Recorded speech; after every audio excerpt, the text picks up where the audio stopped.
Welcome to Wakey Wakey, Echoes of the Esoteric. Back today with episode number 8.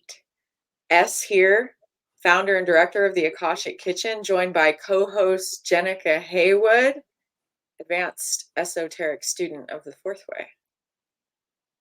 Hello. Hello. Hello. So we're going to riff a little bit tonight. Playing off of that last episode of why, that question, why, and I know both of us have a lot in our field right now. Since that last episode, the sharing of it, conversations that have taken place this week, life in general, as seen through the lens of the work. So I'm going to go ahead and start with that question, why? Because I was thinking about it this morning.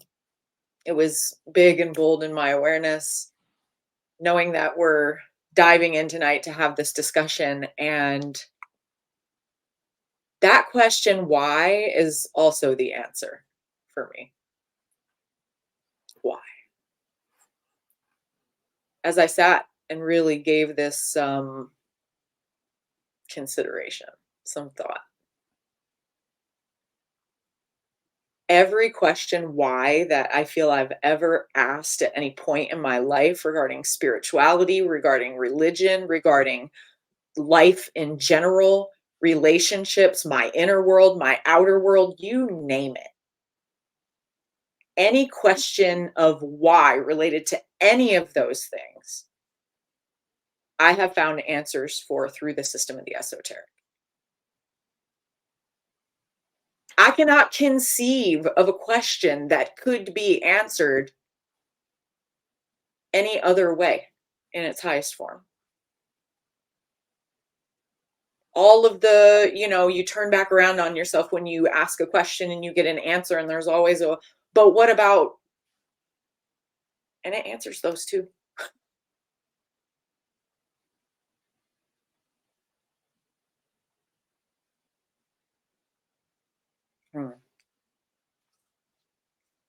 The amount of seeking and finding, both in regard to knowledge and practice of that knowledge, as it translates into a new level of being that produces with that knowledge and understanding.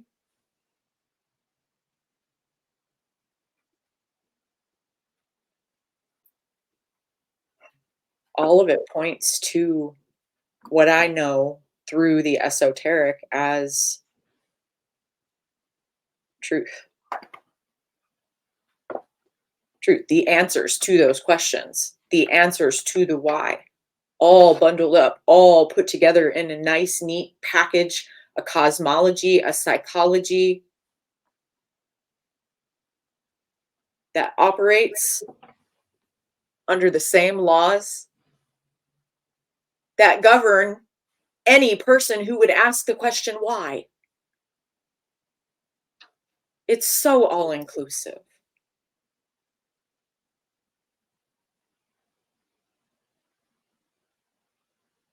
And it doesn't bring you to a place of, okay, I'm done seeking.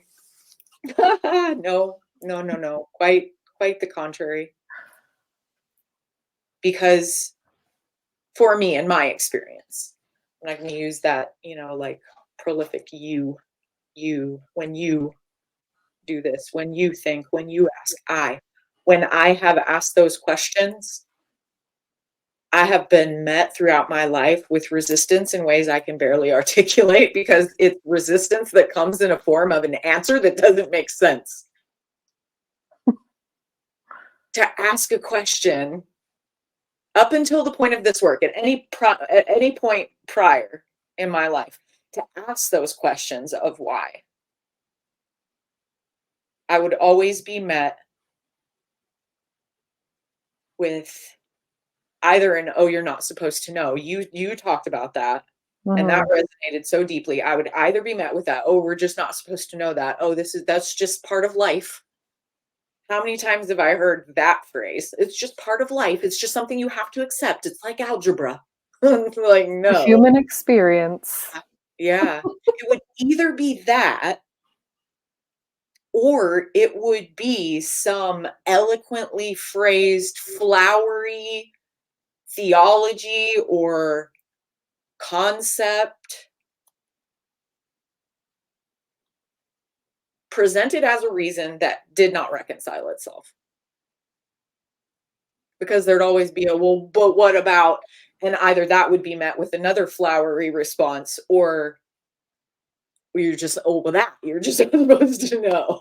We go back, we cycle back to one of those answers.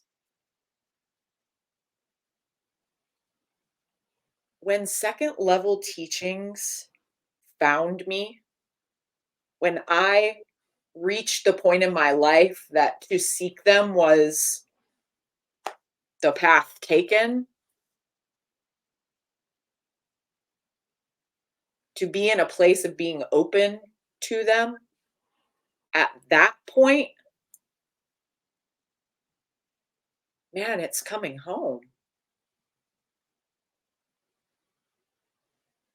It's coming home to yourself in a way you could never have fathomed possible. Reconciling reconciling yourself. And that in and of itself answers so many of those questions. Because this work involves exploration. This work involves exploring the inner world and observing it in a way that you can't conceive of on your own. But you can be led to the teachings. And when they found me and those questions started getting answered one by one, and all of the dominoes just kept falling, there was a point I recall taking a step back and just watching the show. Have you ever seen one of those videos where someone tips a, I watched one recently. It was taking place like in an auditorium or somewhere with cereal boxes of all things. And they tipped them like dominoes and followed these cereal boxes through the hallways. I think this was for a school somewhere. Through the hallways, up and down the hallways, curving, and went through the whole entire every system of every part of the corridor system, every hallway in the building, and eventually ended up in the auditorium, and the most beautiful symphony of dominoes I've ever seen. It was like visual art, just watching this process take place, knowing all of the, oh, just persistence and diligence and time and all of these other elements that would go into making that kind of a display available. And that's what it felt like. It felt like being witness to something that, let's take this beyond the cereal boxes now and the dominoes, right? Being witness to something that offered such a cosmic reconciliation, such evidence of intelligence beyond this and every other realm conceivable.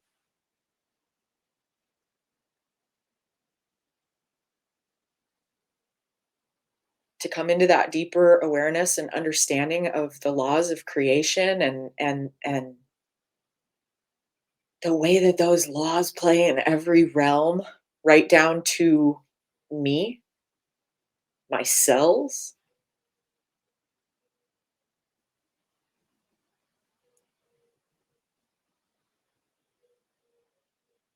And it's all the same. It all follows the same cosmic pattern, the same divine intelligence woven through every layer of our being.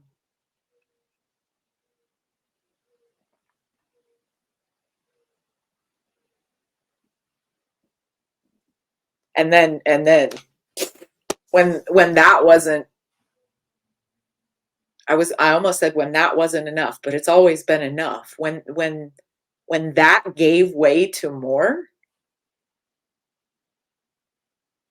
when that experience of having so many questions answered gave way to yet another deeper aspect of the work and its relation to esoteric Christianity, and talk about a world where so much was just a big question mark. I mean, I've talked to people upon people upon people upon people that are like, "Religion, I can't do," and they're just like, "Yeah, nothing makes sense. Everything's contradicting," and, you know, Mhm.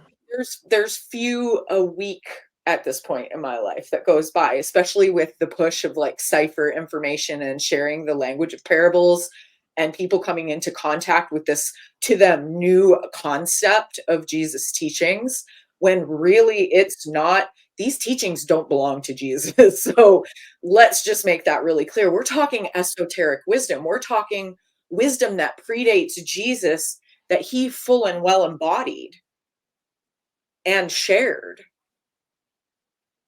He opened up as a conduit, perfecting himself and reestablishing a connection to this wisdom for humanity. Ooh, that gives Jesus a different flavor. At least it does in my mouth. And when people come into contact with these particular teachings and hear something new about Jesus, and man, it kind of has that flavor of like new agey, like, get out of here. We're not, stop labeling it all and just listen. But that was like the second big wave for me in this work. Having all of the life Mm. questions answered, having, you know, why do some people's prayers seem to be answered and not others? You ask that of any mainstream person, not even of the religious variety, right?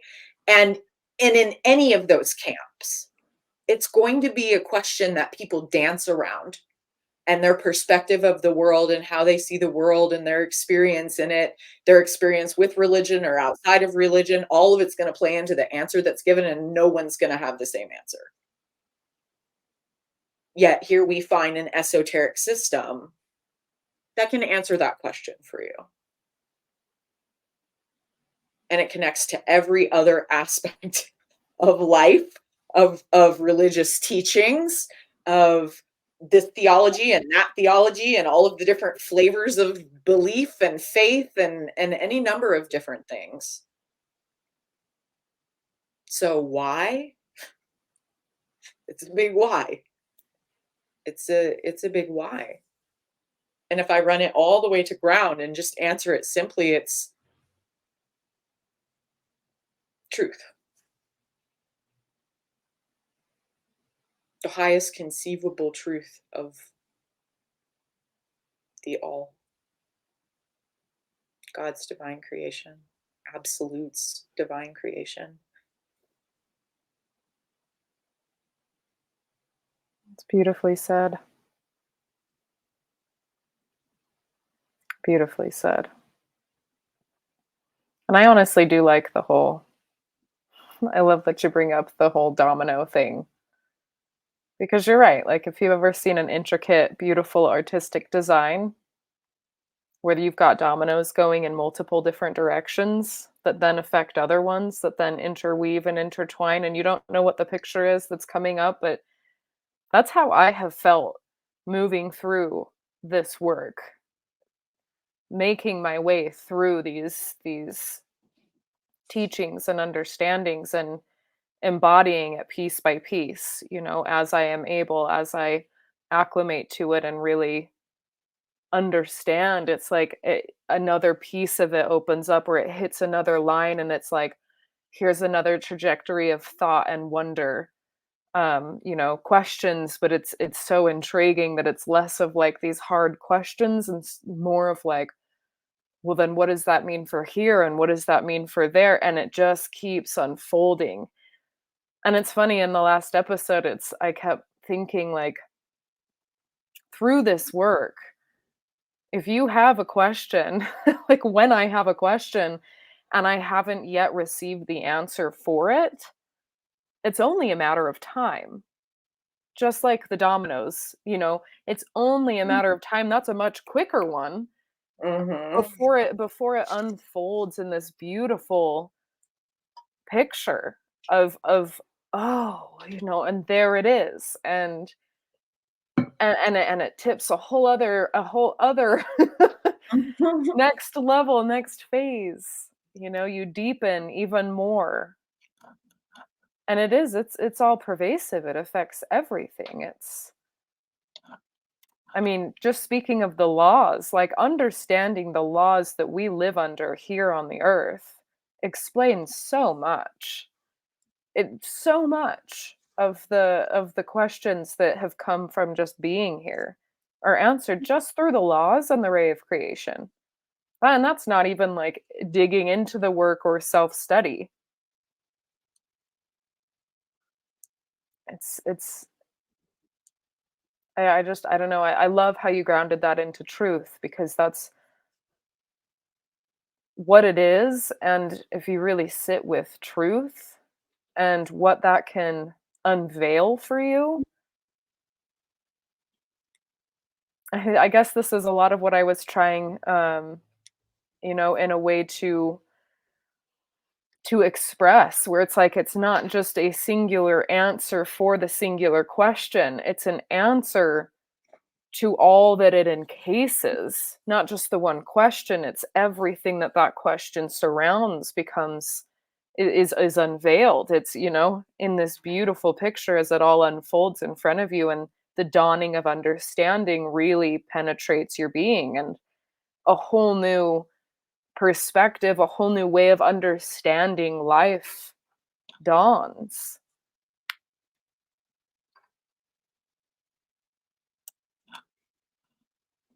So satisfying. Satiating. But, okay, answer this. Would it be satiating if you were still seeing things dualistically? No. No, because that I wouldn't be able to even receive the truth if I were to be holding fast to the perspective of this or that, good or bad. You know, must be one way because it's not the other. I wouldn't be able to receive it, and honestly, that's where you start touching on the depth, but also the challenge of Mm, this work. It's not just jump in and you have this, you know, easy to swallow offering of what truth is. yeah, no. No, You're no, probably it's a gonna choke and gag challenge. just a little Yeah, bit. yeah, You might regurgitate. yeah, no, I recall, when some of these truths were first making their way, when they came to me, but as I was really accepting the challenge, if you will, Mhm. um, no, it felt like my whole world came apart. Felt like felt everything I thought I knew, I no longer knew.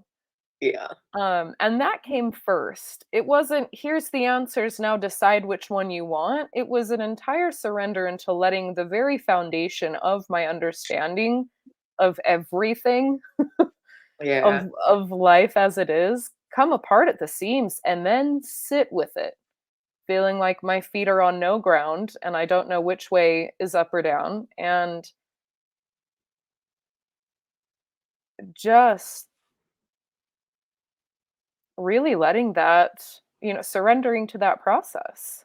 To be clear, your external world was not falling apart at the seams. Yeah, no. Psychologically, I was. It was the inner work.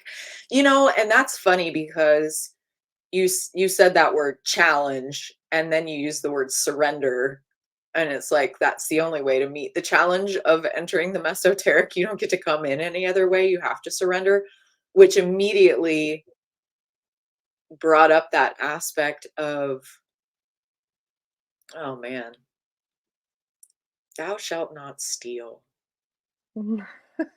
Everyone's stealing psychologically. Do you know the number of people that, I mean, messages, comments, it doesn't matter. There is this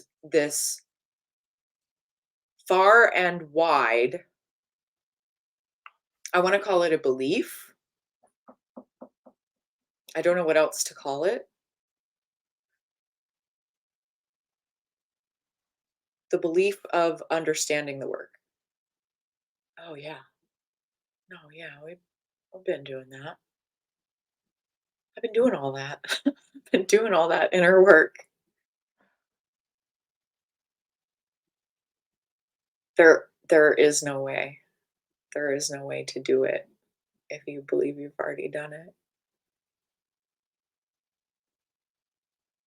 That's been Yeah. really big in my awareness the last couple of days because I have fielded so much response and inquiry around cipher, the content specifically, and it's a vast array. It's a spectrum of people from different backgrounds and belief systems.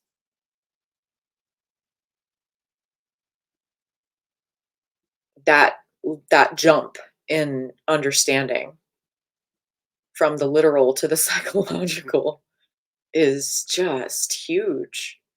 It's huge, and so that's why we've been pouring out this offering of curriculum, right? And really doing a lot of educating for people who find the Akashic Kitchen, who find the fourth way and these esoteric wisdoms, to have that opening, to have that entry point, gateway, whatever you want to call it, that in that availability and presence of the work. Our job though is to, it's funny to say it out loud. Our job is to show you that you're still asleep to yourself. And that's tough for someone who thinks they're awake. I certainly did. I know you did. Mhm. Because we have this like varying spectrum of understanding around what that word means. For a really long time, I personally believed that to be awake was to wake up to corruption, to be awake and aware of the systems and the manipulation and the elite and the right, like all of this stuff, the many rabbit holes that just open up when you start that journey of learning, whether you come into that learning through politics or the food system or big farm, like it doesn't matter. It doesn't matter how you get there. The whole web of the system and literally the worldly world opens up. And I for a very long time thought that that's what that meant, to be awake. Like I'm awakened and I'm on a spiritual journey. Spiritual because I at the same time simultaneously as waking up to mechanical humanity and just how mechanical it is without realizing at the time that that's what I was witnessing. All of that happened simultaneously with coming into energy work and intuition and consciousness work now. Like now that I'm awakened, I can bring my abilities online and I can do all of this stuff, right? Because that's what I thought awake meant. I thought because I was now aware of what's happening, what's really happening in the outside world. That was the way I phrased it, right? Like now that I have that awareness, I can practice my own process of learning myself now. Now I know the outside world. So now I'll get to know the inside world and dive into my intuition and my spiritual gifts. And boy, oh boy, that's not at all how I would explain consciousness. Not at all. Not even close. In fact, that whole process of waking up to the world in a sense I think I probably spent like 6 months in a dark hole, cut off from the world because I was so absolutely devastated by my external world and the truth of it that I could no longer function. And I was saying I was awakened. I was conscious. Tell me, does a conscious person become affected negatively by the outside world? And okay, let's rephrase that. Does an objectively conscious person become drastically affected by the outside world? Does the outside world determine what goes on in the inside world? No, I no. I think that point is so much of what's misunderstood because of the assumption and the stealing of understanding We or gotta touch on thinking. that. We gotta Yeah, touch on the thou shalt, because I said it. I said, "Thou you shalt not did. steal," and I was directly referring to the commandment, "Thou shalt not steal," and the idea that it's so often taken literally instead of psychologically, and what it means if you take it psychologically, if you take the psychological value and the symbolism of that phrase, we're talking about ascribing something to yourself that you have not accomplished. Like this is a perfect example of ascribing to yourself some level of a higher consciousness because you've become more aware, but assuming or choosing to believe that like you did this yourself, you've achieved something yourself, and now you're at this state of awareness that has come from you. That's That's theft. still, yeah, That's theft. That's stealing. stealing. That's stealing. That's literally stealing. You're stealing, well, you're stealing from yourself in a grand sense, and on another scale, you're stealing from the esoteric. Literally. Well, and I do think like it's kind of cool because in a way this is your entrance into the exoteric. Mhm. Um Theft. You theft. gotta steal your way in. Oh, Love and I that. do want to be clear. Like there is this level of like, we're talking about commandments, we're talking about thou Yeah. shalt not steal, and inevitably that tends to go into the conversation of sinning versus not sinning. And there's a whole truth behind the fact There's that a like whole program until for that. there's a program, but I do wanna point out that, like, until you actually have come into a greater knowledge and expansion of consciousness and have entered into have actually hit this stage of awakening, there's not a way to actually there's not it's not possible for you to sin. That is not when there we've brought up Jesus, we've brought up this, commandment, like, inevitably, I know that there's many people going into like, "What do you mean thou shalt not steal? I don't even quite understand this, and isn't that sinning?" And then all of a sudden just da da da da da da Yeah. da. Dominoes It's again. yeah, dominoes. Whenever there's a reference to sinning, it has nothing to do with the standard, natural, totally asleep man or woman, person, whatever, human.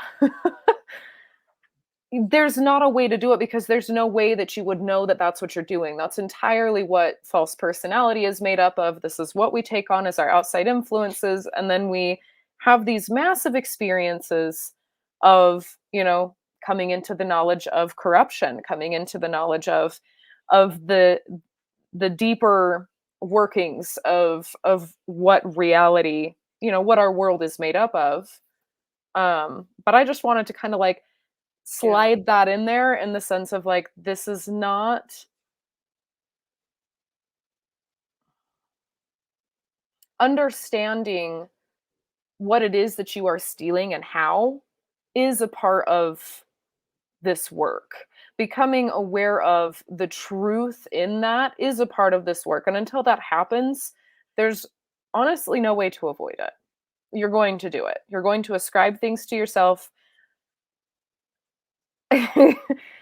all the time, like, it's part of the natural man, it's part of what it is to be completely asleep and to build a false personality and to navigate this world in a state of, um in a sleeping state, really. And it's funny that we even, that we're branching into this in the sense of, like, assuming and ascribing this awakened state, and Yeah. then actually moving into the awareness of this esoteric truth that actually is an awakening, work that does awaken, and then looking back and it's like, Whoa. wow. It's insane. It truly is. In the best way. In the best way. Yeah, thinking you know how you even function. I mean, like, we ascribe so much to ourselves, yet we don't even understand how or why our heart beats, how it is that we move, how it is that anything around us happens, and yet we have this egotistical authority of, like, let me tell you, like, Right. I know all. I am not under the guise that there's not this evil out in the world. Awakening to the world and awakening to your own inner psychology are two completely different journeys. Mhm. Not to say that they're entirely disconnected, No. because your perspective is involved in both. So that changes the terrain a little bit, even just to be able to have this conversation now and speak about the world and the mechanics of the world objectively. It just is what it is. Mhm. Yeah, and there's very specific answers as to why that is. Oh yeah.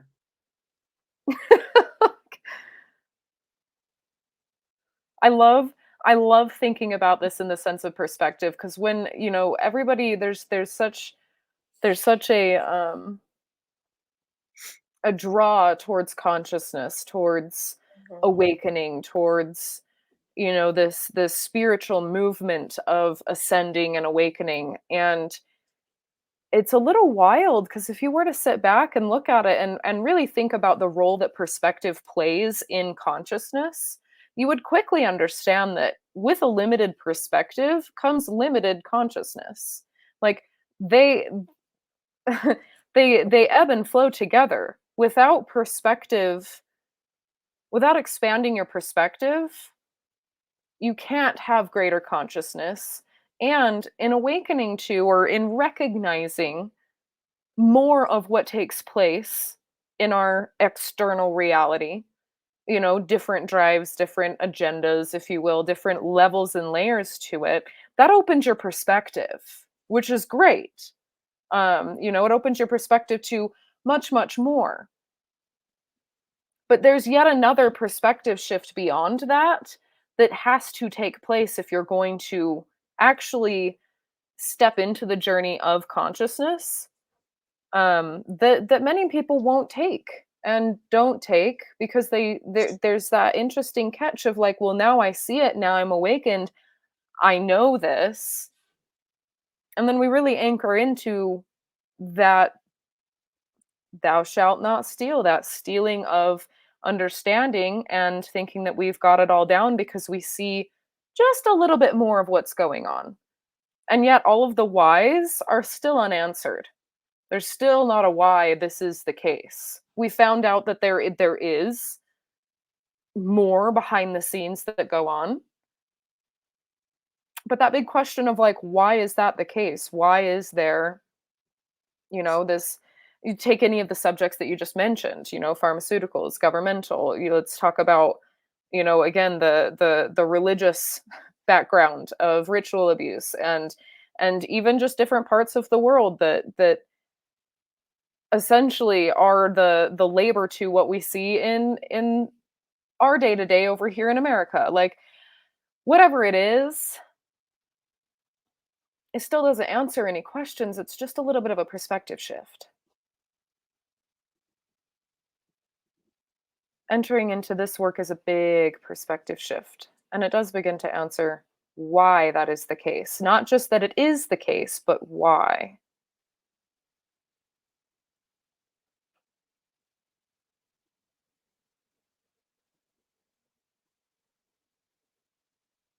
Yeah, that shift of seeing the external world differently is bound to happen when you see and know the internal world differently.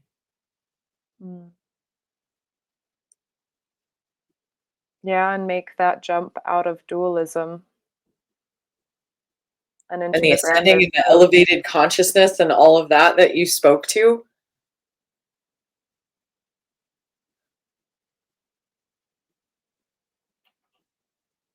I just Jesus. Can we take him off the pedestal? Like, I wanted to say Jesus. that earlier. Like, if you're really gonna get down to, like, what he was actually doing, like, take him off of the pedestal. He didn't own this work. You're right, he embodied it and exemplified it, but it wasn't his, and he never claimed that. Uh-uh. So take him off the pedestal. It's not him as the person that we are meant to follow, it's the way that he was showing.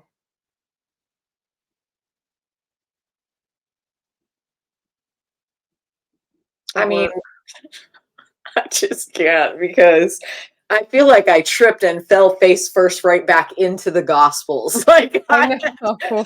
I had known, right? I full disclosure, I've been a preacher in a mainstream church for 12 years.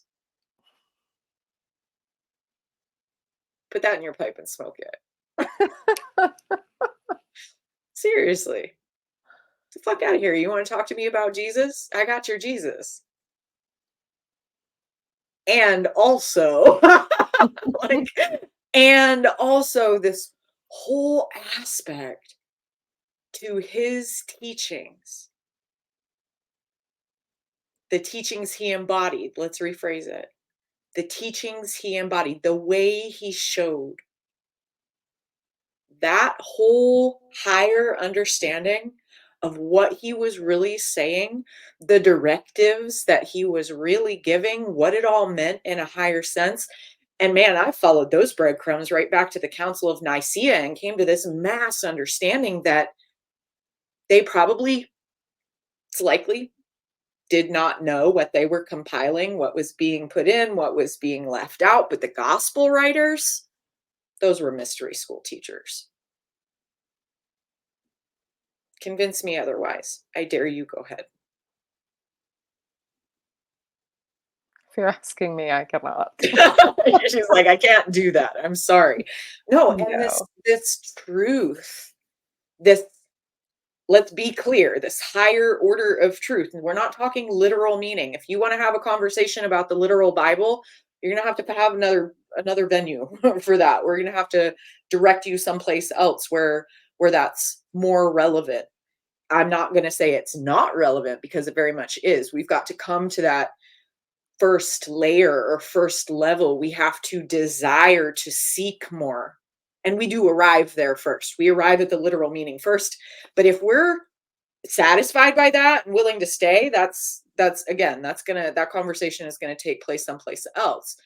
However, once you've arrived at that literal understanding and you can open your mind and conceive of a higher order of truth, a scale of understanding that takes you beyond the literal meaning, beyond the literal words, into this lost language that was known and used and has been used in all esoteric teachings of ancient times. When you can access that and tap into that and have a deeper awareness of what was really being said, you're cracking open a whole new level of understanding. You're cracking open a whole new appreciation for Jesus' walk. And I know there's a full, again, a spectrum and array of belief systems around. I've heard it all. Jesus wasn't even on the earth. It's all allegory. I've heard it all through the work and through the esoteric system. You will know what's true. And it reconciles everything that is contradictory Mhm. because that's what I hear the most. I mean, how many different ways up, down, and sideways does the Bible, do scriptures, do any sort of text that moves around this? Like, how many ways do they contradict each other? How much, you Mhm. know, sexism and just downright Okay, ah, I have to say too, contradictions, yes, and also it's so easy to proof text. It is so easy to cherry pick the scripture. I have people doing this to me in live time right now on social media because of Cypher, because of sharing this wisdom. And I have people coming into the post threads and dropping graphics with scripture, and they're picking this one piece of scripture out of a whole gospel story and going boom. it's like the only way to Context, work with them. for one, context is important. We're Yeah, not doing that here. We're not proof texting. no. And two, you are literally throwing at me a scripture that you have taken literal at base level. Well, and that's the So only how way can to, we like have this conversation? How can we, and it's a teaching moment every single time. I get so excited when I see this happen because someone is there, right? I don't care what their history is in religion. I don't care what their exposure has been to Jesus. I don't give a flip how far you are on your conscious journey. I don't care. If you are going to come and engage me and offer information that I'm certain is like contradictory in their mind and that thinking, that's why we do that. That's why I know a lot of people do that, right?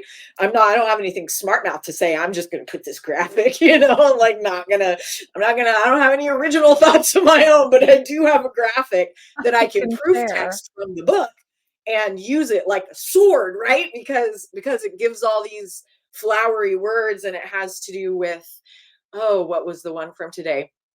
1 John 4 verse 1, and it has to do with recognizing the spirits that are of God or the spirits that are of the false prophets, right?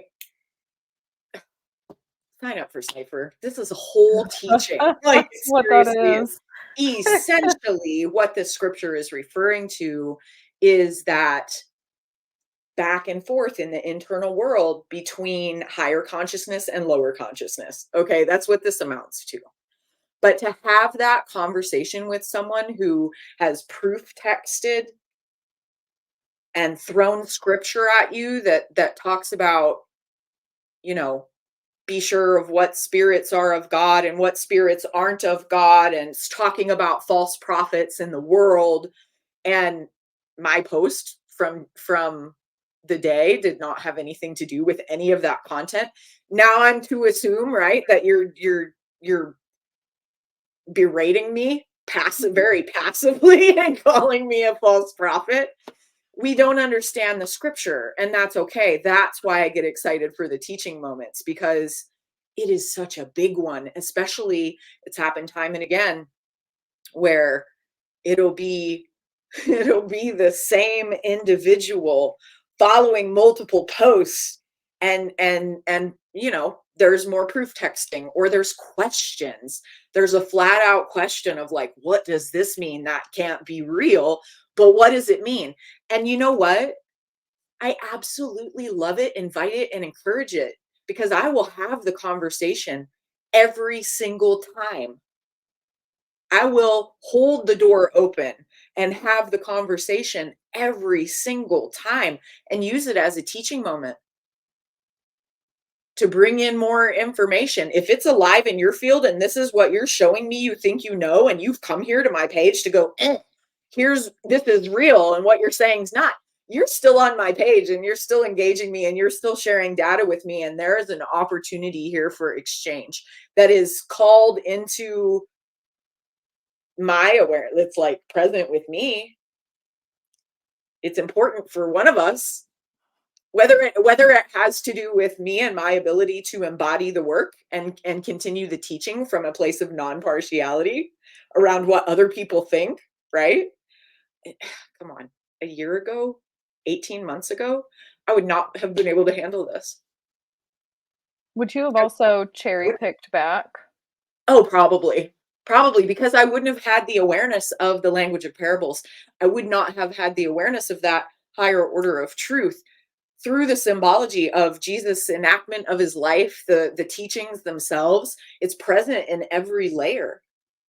This is where Bible bashing comes in, yeah? Yeah, Because you basically. if you don't pick and choose, everything contradicts itself and or is fear-mongering and or is just chaotic. So you have to pick and choose, and then you just end up in these battles of finding different scriptures that then disprove the others, and here you are receiving it and reconciling it and teaching all in the same breath. There's not another sword coming back with another scripture that's like, well, let me prove myself because I know I'm not a false prophet. Like, there's a total reception of like, yeah, here, like, let's shift your perspective. Yeah. Let's open up into something more. The and that's involved in this and what What it's really else? referring to. Sorry, I just the way you just said that, my perspective truly is that if what this whole worldview that you have, you being whoever it is that's coming to leave comments and do these things, right?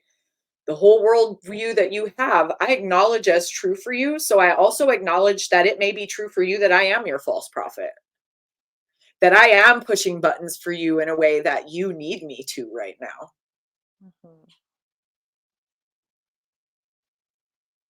It's And the yet, opposite of like, I'm not a false, like, if that's what you need me to be right now, okay. Because I can't change your mind. Only you can do that. I can't change your mind about anything that you believe. All I can do is continue to share the information. And it's going to land on one side of your psychology or the other. It depends on how much openness is there to receive it. And I I was have no, I mean, I was most of gonna the say, time, much guess, but there's not a guessing, you know what I mean? There's not a, mm-mm. are they gonna take no, because I'm not that I'm not that worried about that part. That's up to them. But the exchange is so valuable. I was gonna say, like, therein lies the challenge. You and no one can change your mind, their mind. It's No. all up to you. That's the challenge. No, but it speaks so much to the fact that you don't meet it with another sword. It's not a battle, it's not a Bible bash, it's not there's not a fight for a rightness because No. of the higher truth that you hold, that And the you second have received and are embodying. It's there's no need for it because there's a reconciliation and there are answers. So instead of fighting someone's perspective with another perspective, it's I see your perspective and I'll raise you one. Like, yeah, second level teachings are they're not arguments. no, It's just not. It's just not an argument.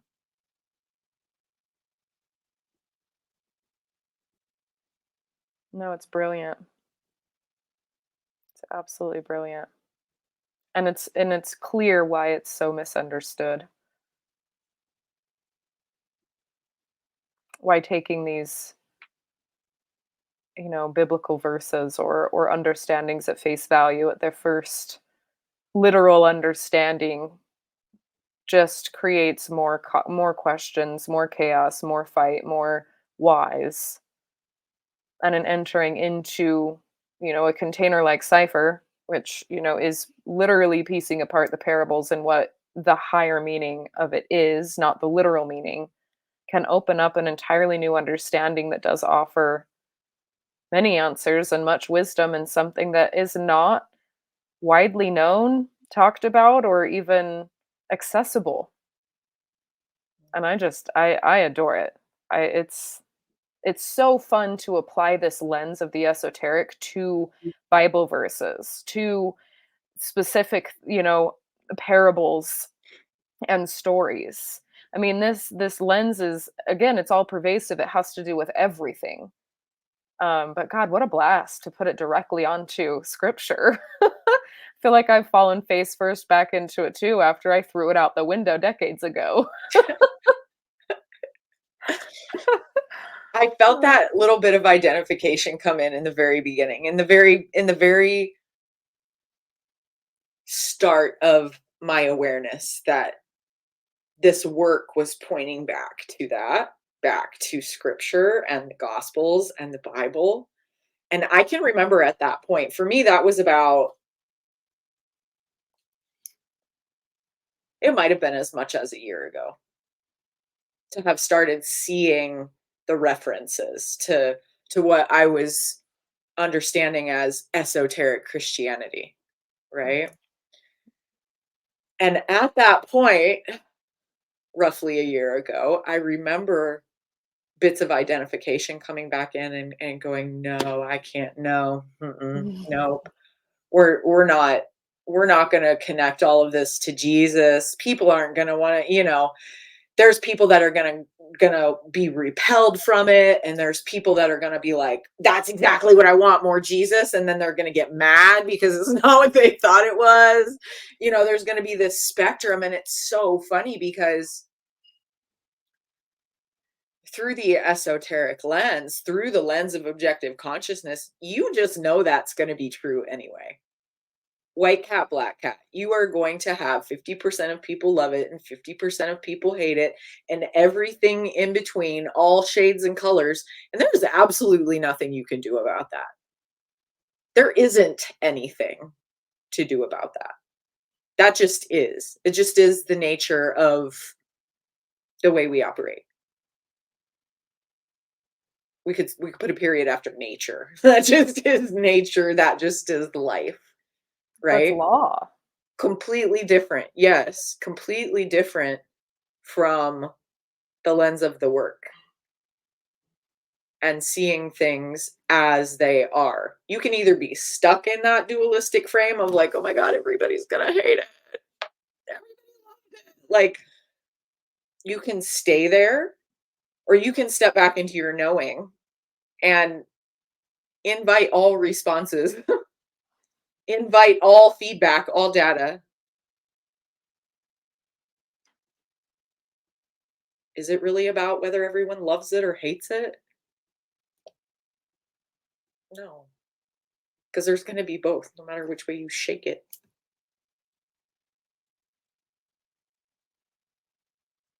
Powerful. It's a powerful practice. I think this is a great place to segue this evening. Open the door back to Cypher, which registration has been extended with so many questions and inquiries. I've extended it another week. So Cypher registration closes 1 week from today on the 2nd of April. Excellent. Get in while you can. This has been a lot of fun tonight. Yeah, it has. Oh, I Thank love you it. to those of you in the chat. There's been some really amazing comments tonight. Mhm.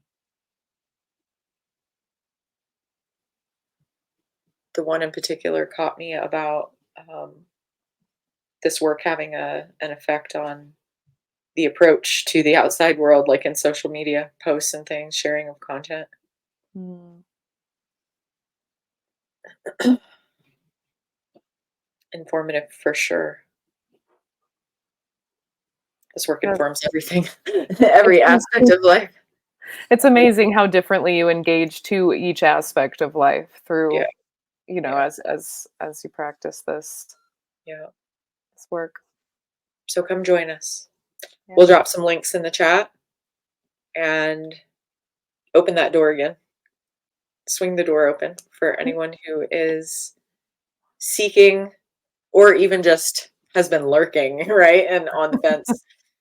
We'll draw you off the fence and into Cypher. It's a beautiful container for exploration. Mhm.